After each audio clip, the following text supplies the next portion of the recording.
Ngayong birthday niya, mag-isa lang siya. Wala siyang kasama, wala siyang makausap sa kaarawan niya. Oh, pag-sure! Tingnan niyo po, napakasimpleng tao lamang po ni Tatay Digong. Kaya nakikiusap po ako sa inyo, ipagdasal po natin si Tatay Digong. Ipagdasal natin ang kanyang kalusugan. 80 years old na po siya ngayong araw na ito. Ipagdasal po natin ang kanyang kaligtasan. Ipagdasal po natin ang kanyang kalayaan.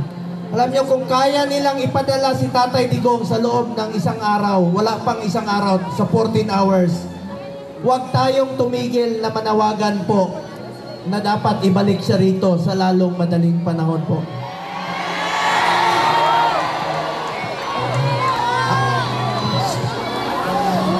Maluoy lang ko sa iyaha kay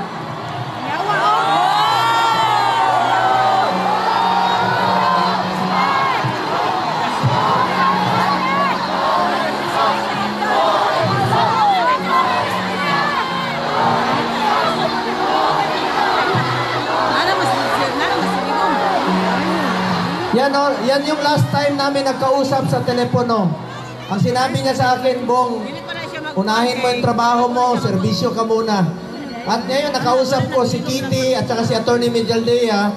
Ang sinabi niya sa amin, pinaparating sa amin, sabi niya, mamaya na kayo bumisita sa akin, dapat manalo muna kayo paging senador.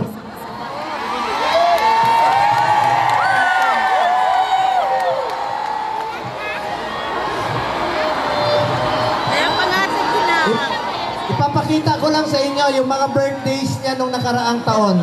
Asa na tong picture? Alihog lang. Ken, a picture, Ken. Ron.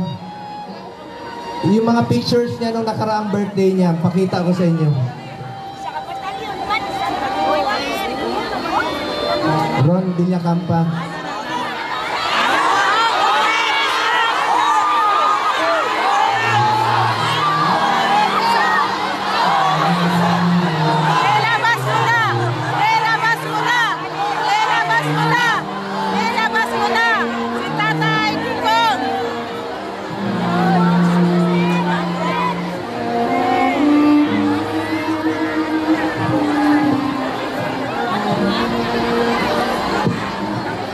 Daghan kaayong salamat! Wala pa ko nahuman.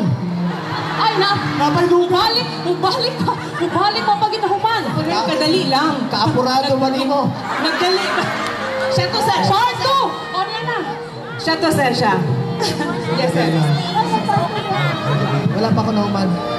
Diba? Ako lang gusto i-share sa inyo itong iyahang itong birthday niya, kung saan lang siya kasimple mag-celebrate. Ako lang ipakita sa inyo. Maluoy sakit kayo ang akong dughan. Hantod karon, halos di ko katulog. Maghuna-huna nga di na nimo siya mastorya. Dili man